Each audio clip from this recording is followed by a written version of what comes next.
সমিতি যেহেতু মালিক শ্রমিক সবাই উভয় কমিটি আছে, এদেরকে দাওয়াত দিব কিভাবে দাম নির্দেশন করা যায়, প্রশাসনিক ভাবে কিভাবে সহায়তা করা যায় সেই বিষয়ে আমরা আলাপ আলোচনা করবো এবং আমাদের ড্রাইভারদেরকে আমরা নির্দেশনা দেবো। তো যাই হোক, ওখানে আজকে মিটিং শেষ করি। মহিবার দাবি করছে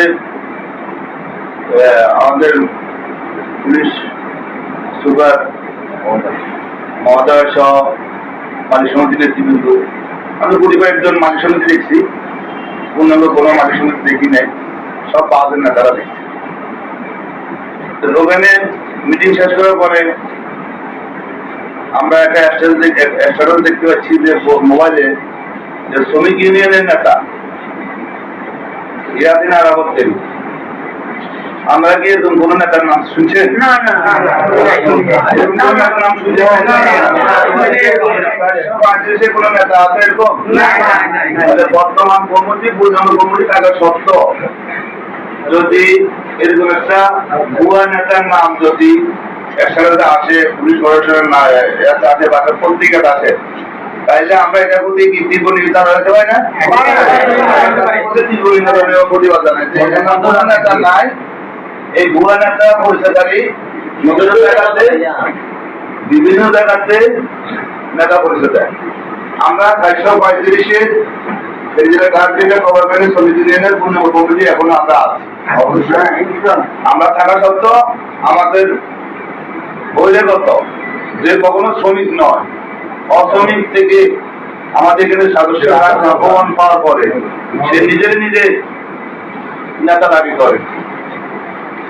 এটাও গেল একটা, এটা জন্য আমরা প্রতিবাদ জানাই, তীব্র নিন্দা জানাই এবং প্রশাসনিক পর্যায়ে বলবো আমি যে আপনারা এই জিনিসগুলো সত্য মানে সঠিক নেতৃত্ব নেতাদের সাথে আপনারা মত বিনিয়োগ করবেন এবং ভুয়া নেতাদের নিয়ে মত বিনিয়োগ করবেন না।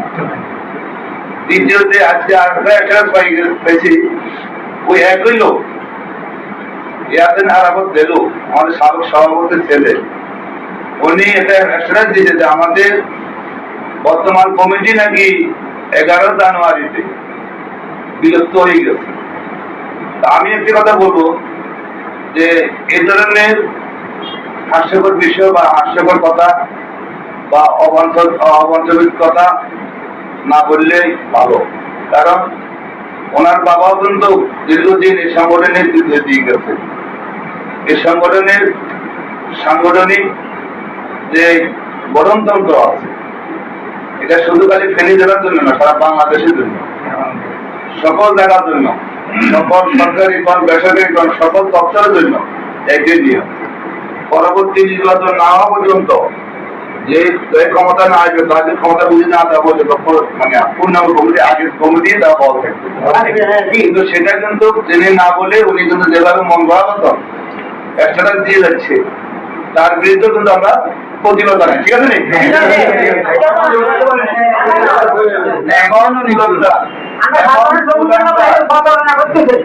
এমন কুলাঙ্গার সন্তানের এমন আচরণের কারণে আমাদের ফেনী সাধারণ শ্রমিকরা হয়তো ক্ষুব্ধ হয়ে যেতে পারে, ক্ষুব্ধ হয়ে হয়তো বিক্ষোভ মিছিল বা বহুত কিছু করতে পারে। আমি বলবো যারা এই ধরনের অ্যাসুরেন্স দেন তারা এই অ্যাসুরেন্স গুলো থেকে পরিচিত থাকেন,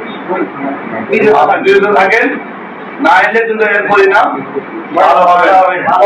আমরা 2019 সালে আমরা নির্বাচন দিয়েছিলেন, মহামারী করোনার কারণে হয়তো নির্বাচন কোথাও হয় নাই, আমরা করতে পারি না। 2001 সালে আসি আমরা নির্বাচন ঘোষণা করছি, আমরা সাধারণ সভা করছি, সাধারণ সভার পরিপ্রেক্ষিতে নির্বাচন কমিশনার গঠন করছি।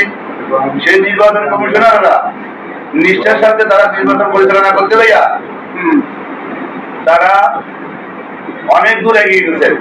লাস্ট পর্যন্ত তফসিল ঘোষণার পরের দিনে আমাদের কর্তৃপক্ষ যারা আজকে বিভিন্ন রকমের মিথ্যা অপবাদ ঘটাচ্ছে, তারা তাইয়া মিথ্যা মামলা করে এই নির্বাচনটা স্থগিত করে রেখেছে। আবার সেই লোকেরা যেটা বড় বড় কথা বলে, তাদের লজ্জা থাকার দরকার।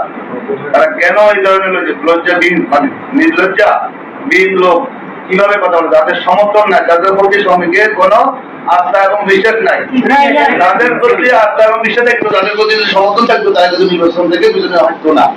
তারা আজকে মিথ্যা মামলা দিয়ে আসছে, নিজেরা নিজের বহুত কিছু মনে করে। বিভিন্ন জায়গায় মিথ্যা শ্রমিক দাবি করে, নেতা দাবি করে।